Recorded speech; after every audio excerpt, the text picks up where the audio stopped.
Contoh di sekolah ini kita ada aturan. Di rumah ada nggak aturan? Ada.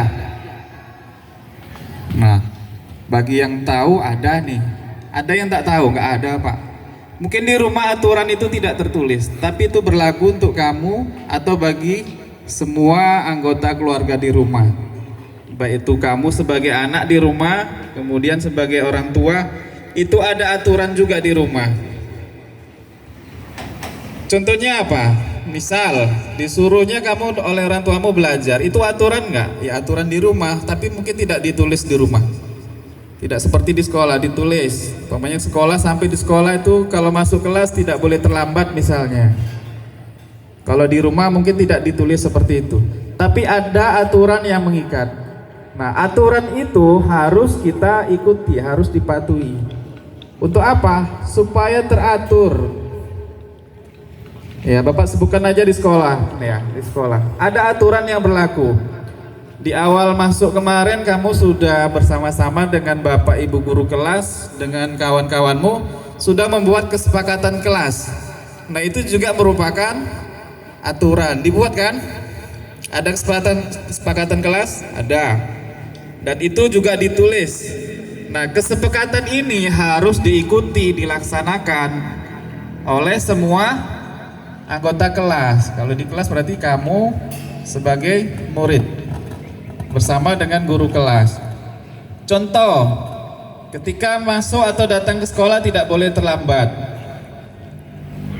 Nah, apa konsekuensinya kalau terlambat? Ya mungkin ada sanksi yang diberikan. Ketika ada tugas harus dikerjakan, apa sanksinya kalau tidak dikerjakan? Nah, itu kesepakatan kamu dengan kawan-kawannya di kelas. Contoh lagi, misal tidak boleh rambut panjang bagi yang laki-laki di sekolah. Itu juga kesepakatan atau aturan. Atau boleh nggak dibuat itu? Terserah Pak. Kalau rambut panjang nggak usah dibuat. Jadi terserah kami, laki-laki panjang rambutnya. Karena rambut panjang itu ataupun pendek tidak berpengaruh kepada kecerdasan kepintaran kita. Betul. Ya. Ada menyampaikan biarin aja rambutnya panjang karena nggak pengaruh pada kecerdasan kita. Benar.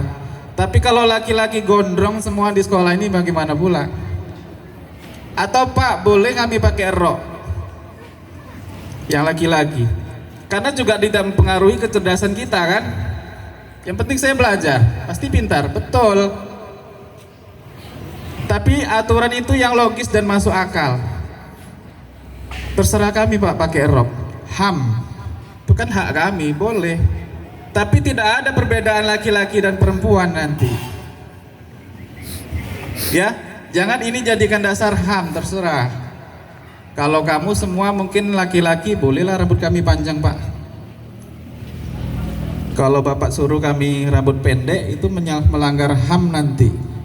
Karena tidak berpengaruh juga pada kecerdasan. Benar. Yang pakai rok juga tadi, laki-laki pakai rok juga nggak pengaruh pada kecerdasan. Tapi aturan itu juga yang logis, masuk akal. Kalau itu kita laksanakan, kita ikuti dengan dasar HAM atau alasan HAM, kembali ke zaman batu kita. Mundur artinya. Ya akhirnya kamu nanti bisa aja yang laki-laki dandannya kayak perempuan. Yang perempuan juga gitu. Kalau gitu saya enggak pakai rok, enggak apa-apa Pak, ke sekolah kayak perempuan. Karena enggak pengaruh juga pada kecerdasan. Nah, aturan-aturan seperti ini yang juga harus masuk akal. Kadang kita lihat media sosial itu. Guru yang terpojokkan. Rambut panjang laki-laki digunting. Nanti lapor ke rumah dengan orang tuanya. Orang tuanya datang ke sekolah. Kenapa anak saya rambutnya dipotong? Bapak Ibu melanggar HAM ini. Ya. Nah, yang seperti ini juga harus paham. Nah, kita sebagai siswa juga harus paham. Aturan itu dibuat supaya hidup kita ini teratur. Samalah ketika kita belum lahir. Ketika manusia ini belum diciptakan, Allah sudah menciptakan atau membuat aturan dalam Al-Qur'an. Nah, itu yang harus kita ikuti. Samalah di sekolah ada aturan itu kita ikuti. Ya. Nah, kalau di kelas jangan terlambat, ya jangan sampai terlambat. Kalau ada tugas dikerjakan, ya dikerjakan. Kalau enggak akan ada sanksi. Begitu juga di masyarakat. Ada aturan yang mungkin tidak tertulis, tapi kita tahu aturan itu berlaku bagi kita. Mengikat kita sebagai warga masyarakat. Di jalan raya, ya, di jalan raya atau berlalu lintas juga ada aturan. Umpamanya lampu merah, berarti harus berhenti. Kalau lampu merah juga kita berjalan, semuanya berjalan, bertabrakanlah kita di jalan itu. Ya, contoh juga ketika kita menyeberang jalan, ada aturannya. Boleh nggak asal nyebrang di jalan raya? Nggak boleh juga. Ya, nah ini jadi pembelajaran bagi kita. Bagaimana cara menyeberang jalan yang baik? Coba lihat dulu, pastikan kalau jalan atau jalan raya itu aman. Ada nggak kendaraan yang akan melintas? Kalau ada, tunggu dulu, ya, sampai dia melintas, baru kita menyeberang. Jangan pula ketika menyeberang sambil bermain. Nah, ini yang membahayakan. Contoh mungkin seperti kawan kita kemarin terjadi kecelakaan. Siapa yang salah? Kalau Pak sebut, dua-duanya salah. Kita yang menyeberang jalan salah, yang berkendaraan yang menabrak juga mungkin salah.